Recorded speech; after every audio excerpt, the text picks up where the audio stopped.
Carta à igreja em Esmirna, dando prosseguimento ao nosso estudo, nossa reflexão sobre as igrejas do Apocalipse. E os assuntos são sempre assuntos muito sérios. Penso eu que acho que cada igreja, cada pastor deveria fazer um estudo, essa reflexão na sua comunidade, na sua congregação, com a sua igreja, para que isso volte a queimar no nosso coração as mensagens das 7 igrejas do Apocalipse. E como eu havia dito, se não me engano, lá na introdução, nada melhor do que pensarmos em a gente voltar a atenção a essas cartas nesse tempo de hoje, nesse tempo de igreja, de sermos igrejas, de querermos... se a gente de fato quer ser povo de Deus, se a gente de fato quer ser igreja relevante, missional, mas antes de Deus ter uma palavra para o mundo, Ele tem uma palavra para o seu corpo, para a sua igreja. Você vê que o Apocalipse ele se inicia não com uma carta universal, ele não tem uma mensagem para o mundo. Primeiramente, a sua mensagem é para os seus filhos, para o seu corpo. Então, não há mensagem que se tenha para pregar às nações, aos povos, às pessoas, se essa mensagem não for primeiramente dirigida a nós.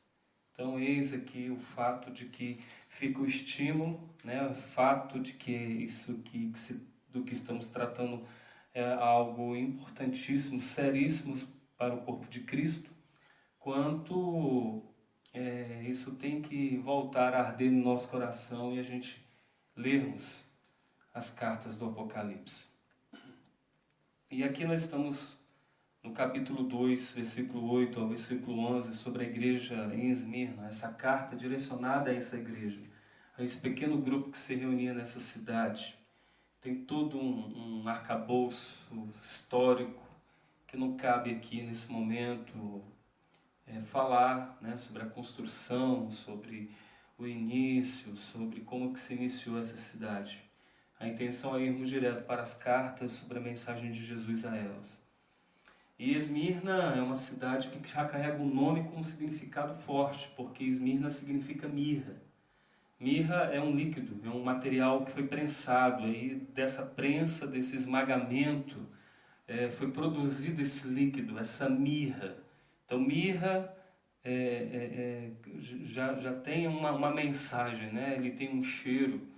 Mirra tem um odor, por assim dizer, e Esmirna já carrega esse significado. O versículo 8, nós vamos ler assim, a partir do versículo 8. Ao anjo da igreja em Esmirna escreve: estas coisas diz o primeiro e o último, que esteve morto e tornou a viver. É porque havia um mito, nessa cidade de uma pessoa que tinha voltado a viver nessa cultura grega, de gente que podia voltar dos mortos. Então é interessante qual a credencial, a característica que Jesus se apresenta a essa igreja. Eu estive morto e tornou a viver. Eu conheço a tua tribulação, a tua pobreza, mas tu és rico. E a blasfêmia dos que a si mesmos se declaram judeus e não são, sendo antes sinagoga de Satanás. Não temas as coisas que tens de sofrer. Eis que o diabo está para lançar em prisão alguns dentre vós, para seres postos à prova, e tereis tribulação de 10 dias. Sê fiel até a morte, dar-te a coroa da vida. Quem tem ouvidos, ouça o que o Espírito diz às igrejas. O vencedor, de nenhum modo, sofrerá dano da segunda morte. Amém e amém. Não sei se você lembra, acho que foi na igreja de Éfeso, eu estava fazendo a introdução daquela carta e havia dito que 2 igrejas não receberiam a repreensão de Jesus. Vocês essas 2 igrejas não ouviriam de Jesus algo como tenho, porém, algo contra ti. Pois essa aqui é a primeira igreja, a igreja de Esmirna. Não se ouve falar nada contra essa igreja nessa carta. diz aqui que primeiramente é ao anjo da igreja. Então, não há algo contra esse anjo, contra essa comunidade, contra esse corpo de Cristo aqui. Então esse anjo ele está exercendo o papel dele, ele está vivendo de uma maneira fiel, né, a esse espírito da palavra, ele está praticando a palavra conforme a palavra é. Né? Então a igreja se torna saudável a partir da palavra saudável que o anjo ministra. Então a gente tem que entender a partir disso que uma igreja ela não irá receber uma repreensão de Jesus, não ouviremos da parte de Jesus essa repreensão, olha, tenho algo contra ti. Caso a gente tenha uma mensagem que seja simples, aliás, a mensagem do Evangelho é simples, ela tem toda a sua seriedade, é óbvio, a palavra do Senhor é séria, ela tem um peso enorme, mas a transmissão dela, ela deve ser carregada de simplicidade. Por que estou dizendo isso? Por causa das grandes invencionices. Né? Em outras palavras, a gente não precisa complexificar a palavra. Né? Quase não saiu aqui.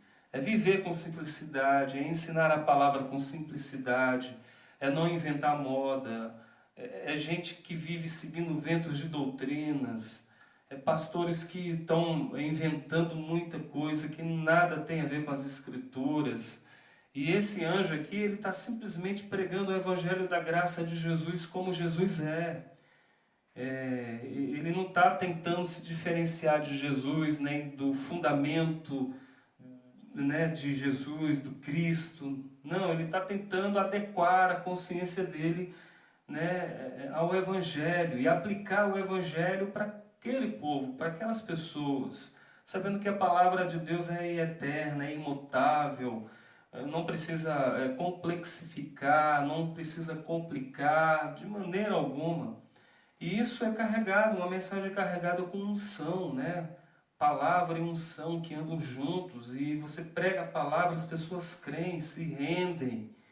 Por isso que tem gente que está saturado, cansado de certos modismos, de certos ventos de doutrinas que nós vimos desses 20, 25 anos para cá, é invenção atrás de invenção. São moveres, são modismos, são encontros, são gente que inventa, enfim, muitas coisas e que parece que não tem mais o que pregar, ou cansaram da mensagem. E aí vão ouvir de Jesus uma repreensão. E essa comunidade de Esmirna não ouviu, porque, como eu disse antes, eles não tentaram inventar moda alguma. Tinha uma igreja em Belo Horizonte que estava inventando o dom do trovão. Eu mesmo ouvi um pastor, eu estou falando, não foi algo que eu li, eu mesmo ouvi um pastor pregando sobre a unção do boi valente, lá na igreja. Quando eu entrei na igreja, ele estava orando, e quem quer receber a unção do boi valente? E aí, meu amigo, já teve de tudo, da águia, do cavalo, do martelo de Thor, né? Tá faltando dos seres viventes, né? Mesmo assim, vamos ver quem que vai voar a unção da águia. Porque é o que está acontecendo. Você, quando não tem unção na palavra, não tem conteúdo da palavra, você tem o que inventar. Então, onde há invenção, pode ter certeza, não há unção. É justamente o contrário. É um circo montado, não tem palavra. É um cara vira um bozo. Né? Unção, o cara pensa que unção é cair no chão, é rebolar, é pular, é tremer, etc e tal, meus irmãos. Mas não é isso, sabe? Então, o que acontece? Esses aqui estão na igreja, não recebem essa repreensão de Jesus. Eu frisando de novo, por causa disso. Então, fica fixo,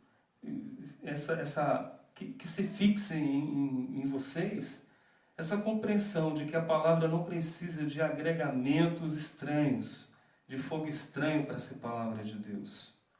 Né? Então ele diz, olha, eu estive morto e tornei a viver. Como eu disse, né?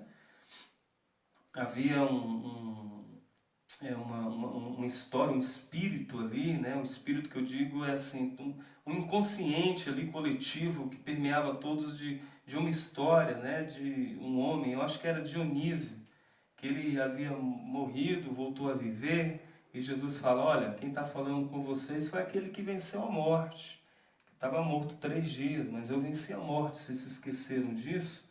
Vocês estão se espantando com essas historinhas bobas aí dos gregos, esse misticismo aí e sem sentido?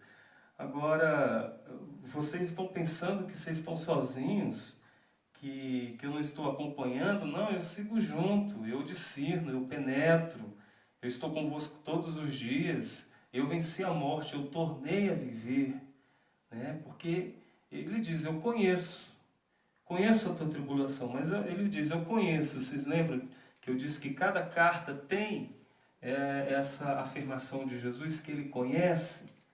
Então, ele conhece mesmo. Primeiro, ele conhece o que é a tribulação, tá? Que conheço a tua tribulação, Esmirna, eu conheço. E lembra lá, Esmirna é mirra, e mirra é um líquido produto, né, que é oriundo de uma prensa, de um achatamento, de um esmagamento. Ele está dizendo isso, eu conheço o teu esmagamento, Esmirna. Conheço a tua tribulação, eu conheço a tua angústia, eu conheço a tua prensa, né? Tua tribulação. E a tribulação significa pressionar mesmo. A raiz dessa palavra tribulação é pressão. Se vocês estão sob pressão, vocês estão sob essa moenda, vocês estão sob esses esmagamentos, né? Enfim. Só que Esmirna, presta atenção, né? Porque eles moram em Esmirna. Esmirna é esse líquido que extrai um cheiro, vai produzir uma coisa gostosa. E a gente não pensa nisso quando está na tribulação, né? Mas é isso, é como se Jesus quisesse dizer, olha, filhos meus, diz minha, na tribulação que vocês vão passar, vai produzir cheiro bom. Porque eu conheço, né, o processo da trituração. Jesus está dizendo, vocês vão passar por essa tribulação, mas vai produzir cheiro bom, vai produzir coisa boa, vai produzir. Eu acho isso muito interessantíssimo, gente, porque tribulação sempre produz. Tribulação sempre produz. Na palavra, no Novo Testamento, sim. Se você procurar a palavra produzir, você vai ver que ela está assim, associada, correlacionada à tribulação. Ela vem a palavra produz, depois vem tribulação, porque tribulação produz. E até na tribulação, Deus está em um processo de transformação da nossa vida.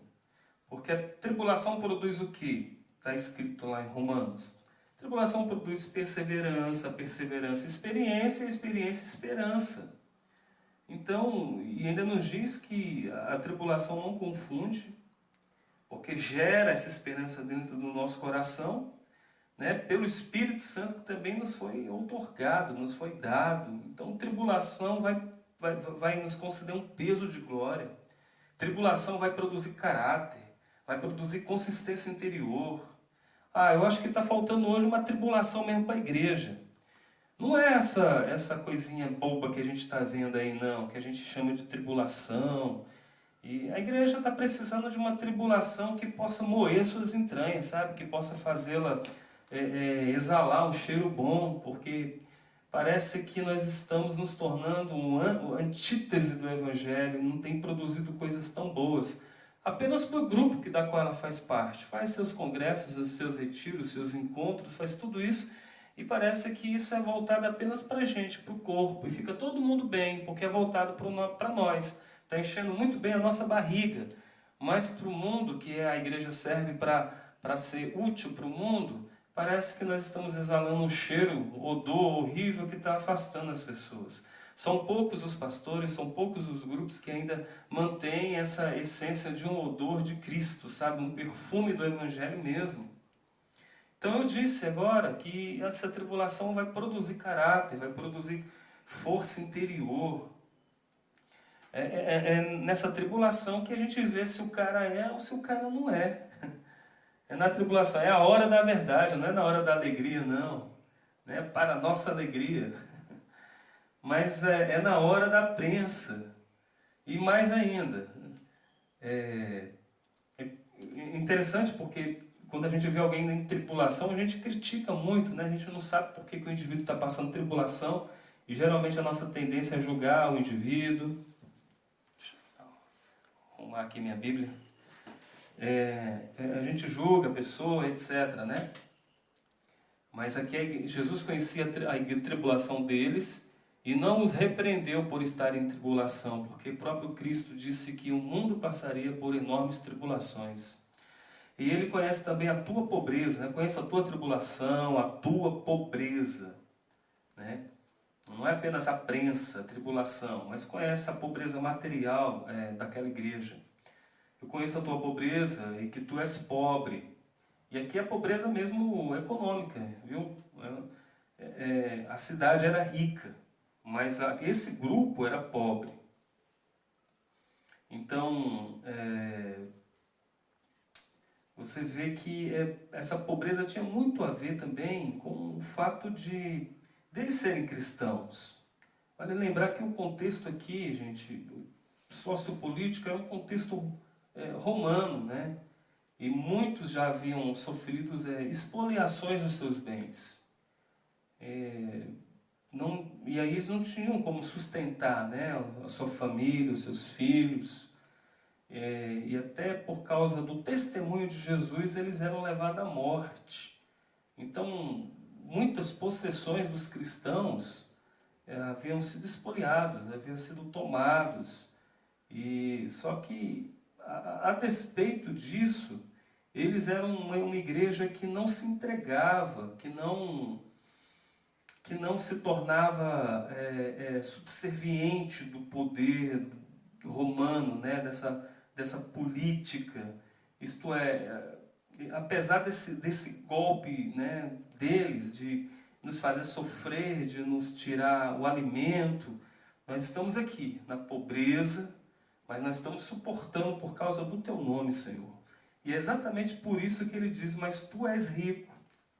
Isso que é importante. Olha a riqueza segundo a percepção, né, o critério de Jesus. E, infelizmente, hoje, pobreza para nós é maldição. Eu li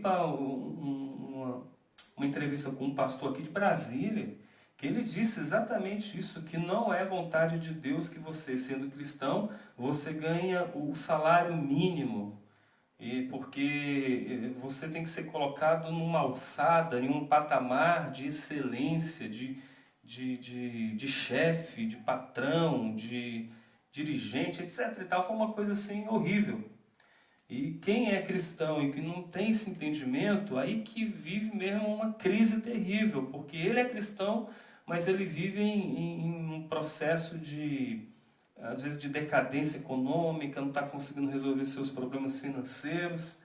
Por quê? Para esse pessoal, pobreza é maldição. E infelizmente a gente vê isso na televisão, né? Esse pessoal que acha que você ter pobreza é porque você está com encosto, é porque você está com problema com o dízimo, e aí inventam muitas histórias. Mas Jesus também não repreende esta igreja, porque eles estão passando esse perrengue, e ele sabe que essa pobreza é devido ao testemunho, porque eles andam com Cristo, é porque Roma estão matando cristãos, expoliando seus bens, mas eles estão ali firmes na fé, exatamente estão ali. Então conheça a tua tribulação, conheça a tua pobreza, mas tu és rico, né? Rico na fé, rico na esperança, enfim, e Jesus está ali para amparar, para cuidar e dizer que Ele está vendo, Ele conhece tudo e todas as coisas. E também a blasfêmia dos que a si mesmos se declaram judeus e não são, sendo antes sinagoga de Satanás. E aqui é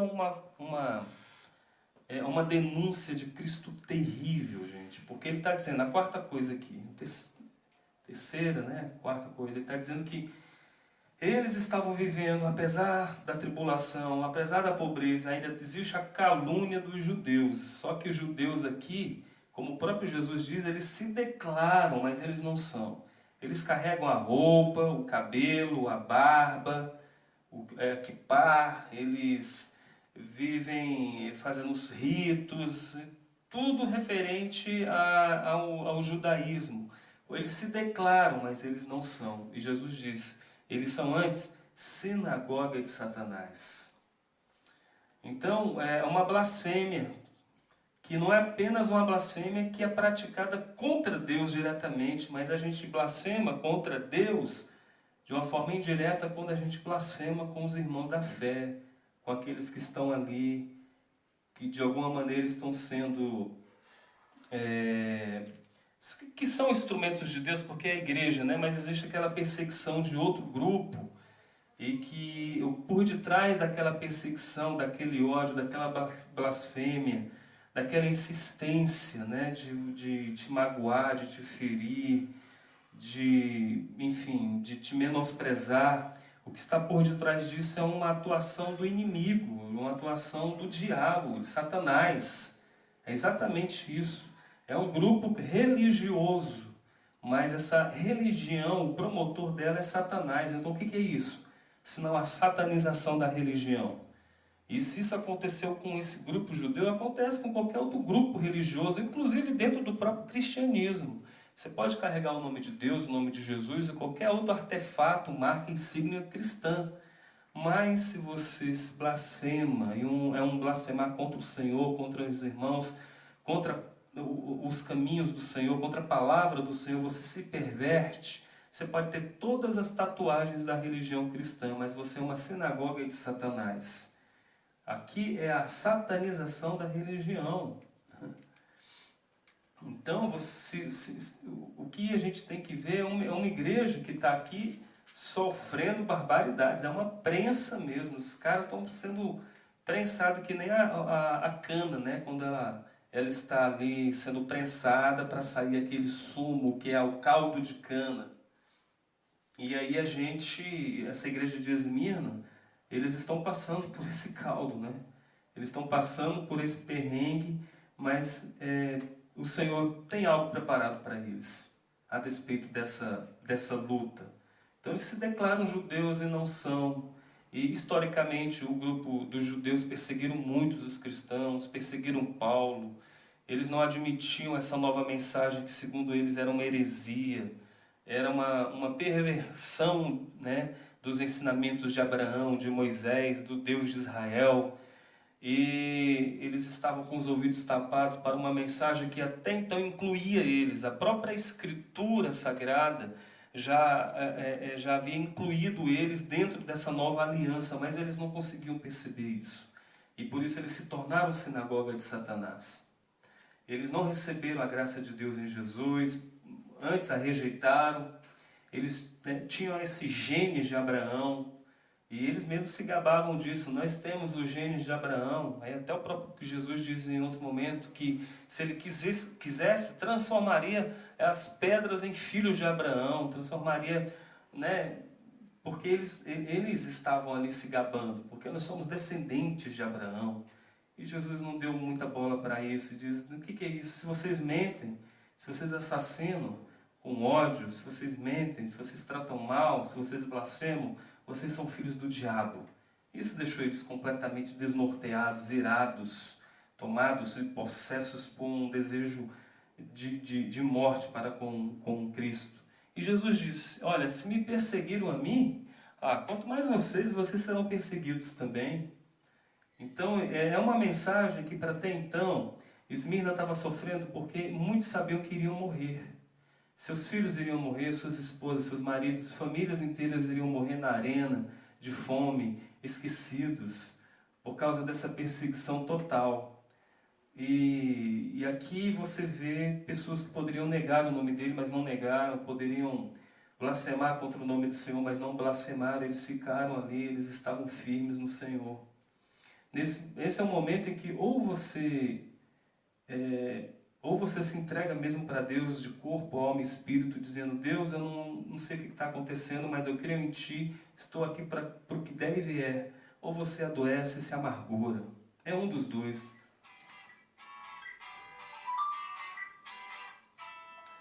telefone aqui, gente, me perdoe. Telefone perto de mim. Pronto, já está. Então, ou a gente se entrega ou a gente adoece, né? E aí acontece esse processo de entrega, mesmo diante de uma iminente morte. Por isso que eu disse, eu acho que a igreja está precisando compreender isso aqui. Hoje nós temos aí umas mensagens bobinhas, umas mensagens que colocam você é o centro do coração de Deus, você é isso, você é aquilo, e estão criando uma igreja muito ralé, muito sem vida, muito rarefeita. Está precisando descer pancada na cabeça desse pessoal para eles compreenderem que o que forja um corpo saudável de Cristo também é você saber lidar com situações adversas em meio à tribulação e perseverar. Então aqui é uma satanização da religião. Mas Jesus tem uma palavra para eles. Versículo 10 diz, olha, não temas as coisas que tens de sofrer. Não temas as coisas que tens de sofrer. Eu sei que haverá sofrimento. Jesus disse que não os deixaria sem sofrimento. Jesus disse que acabaria o sofrimento. Jesus disse que extirparia o sofrimento. Ele não disse isso. Ele diz, olha, não temas, porque você vai ter que sofrer, você vai ter que sofrer. Só que no sofrimento, você não temas. Não tenha medo. Vocês vão passar pelo sofrimento. Não temas as coisas que tem de sofrer. E que palavra, irmãos? Que palavra, gente? Você tem que sofrer, não tema. E por que Jesus não evitou? Né? Porque Jesus, muitas vezes, para muita gente, ele é o dono de uma vida intocável pelas consequências de um mundo caído. Então, acontece com o vizinho, mas não acontece comigo. Acontece com o ateu, mas não comigo. Acontece com o espírito, mas não comigo. Mas não, a chuva vem sobre todos, o sol vem sobre todos, sabe, a crise econômica vem sobre todos, mas de qualquer forma, esse corpo aqui, exclusivo de Cristo, Jesus não evitou. Porque ele sabe, eu não sei por que Jesus deixou. Realmente eu não tenho uma resposta para tudo. Mas a questão é que ele diz que apesar de não livrá-los do sofrimento, ele deu essa palavra de ânimo que é, não temas, eu estou com você. Você vai ter que sofrer. Você não precisa nem pedir sofrimento, porque o mundo ele tem sofrimento. Agora, eu não deixei de ser Deus sobre sua vida. Eu não fiquei menor por causa da tua humilhação, da tua tribulação, da tua pobreza, da tua perseguição, das blasfêmias contra você. Continuo sendo o Senhor. O que vai acontecer tem que acontecer, meu filho, mas não tema. Eu venci o mundo. Eu venci o mundo, então não temas. O diabo vai lançar vocês lá dentro da prisão. Vocês serão presos. E vocês serão postos à prova. Vocês vão passar um perrengue ainda mais terrível ainda. Parece que a mensagem para essa igreja aqui é morte mesmo, né? É tanta coisa, no final você vai ser até preso. Já basta a tribulação, pobreza, blasfêmia, sofrimento. Vocês vão para a prisão e vocês vão até morrer. Porque ele está dizendo, ser fiel até a morte. E a gente oraria repreendendo o espírito de morte, nós te repreendemos. Ou o espírito de não sei de que, nós te repreendemos também. Esse encosto aqui. Jesus aqui não, ele está dizendo, vocês vão passar por essa tribulação, mas muitos vão morrer, mas sejam fiéis até a morte. E essa tribulação é uma tribulação de 10 dias. Eu gosto disso aqui. Porque Jesus está dizendo, olha, você vai ser atribulado, você vai passar por essa prensa, mas saiba de uma coisa, ser fiel até a morte.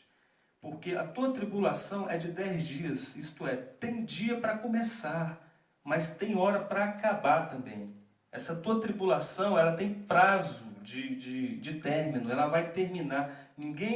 Vocês não vão viver para sempre nessa luta, nessa tribulação, nesse perrengue que vocês estão vivendo. É 10 dias, e eu decreto que vai ter um começo, mas eu decreto que vai ter o fim dessa tribulação. Então, ser fiel até a morte. Porque se você for fiel até a morte, o livro do Apocalipse, ele é rico nessa mensagem quando diz que aquele que perseverar até o fim será salvo. Aquele que aguentar, que suportar, que estiver ali firme e forte com o Senhor, ele será o grande vencedor, vai receber a coroa. Porque é isso que está dizendo. Porque se você for fiel até a morte, eu dar-te-ei a coroa da vida. Vocês vão receber uma coroa. E aí é uma linguagem muito acessível para os Jogos Olímpicos ali, para os gregos, né? O vencedor dos Jogos Olímpicos, das lutas, eles recebiam a coroa. E a coroa de Jesus aqui, a coroa da vida, está preparado para vocês que suportarem, que estiverem firmes, que vocês vão ganhar essa certeza que mesmo morrendo, vocês vão viver. Isto é, a morte não tem mais o poder de matar vocês. E vocês vão entrar num estado de glória onde não há mais lágrima, não há mais dor, não haverá mais fome, não haverá mais tribulação, não haverá mais pobreza, porque vocês estarão na eternidade comigo, com a coroa da vida. E a morte não terá mais o poder de matar vocês. E o vencedor não vai provar jamais a segunda morte, está aqui. Não sofrerá dano da segunda morte. Isto é, não há tipo de morte que possa mais te matar, de tirar a vida. É como se Jesus banalizasse a morte aqui, porque ele venceu a morte, né? Ele diz que quem crê em mim não entra em juízo, já passou da morte para a vida. E ele destruiu o poder, aquele que tem o poder da morte, né? Que é o diabo, Satanás, libertou aqueles que pela fobia e pelo medo, né, da morte já estavam sujeitos à escravidão. Então ele nos libertou. E aqui eu vejo uma igreja sofrida, uma igreja que poderia entregar os pontos, homens e mulheres, crianças chorando, pessoas que poderiam literalmente chutar o balde da fé e dizer: não suporto mais, Deus, tu estás tão distante de mim, porque eu estou passando por isso. Mas ele diz que eu conheço, não temas, vocês são ricos, e vocês vão passar essa tribulação, mas sejam fiéis, uma coroa de glória e de vida esperam vocês, e morte alguma vai poder arrebatá-los da minha mão. Os Césares, os romanos, eles podem matar o corpo de vocês, mas é apenas o corpo, porque comigo não há mais espada humana alguma que possa ceifar a vida de vocês. Então, uma carta a uma igreja que estava perecendo, mas que precisava ser reavivada e perseverar mesmo na iminência da morte. Uma carta que era para estimular a fé daqueles irmãos. Uma carta que era para eles crerem que o Senhor havia ressuscitado dos mortos e que havia tornado a viver. E que assim era a promessa dele para essa igreja, que todos aqueles que crescem nele, mesmo morrendo, iriam viver de novo, iriam encontrar seus familiares, iriam encontrar seus irmãos na glória no céu. Essa é a mensagem, a carta à igreja em Esmirna.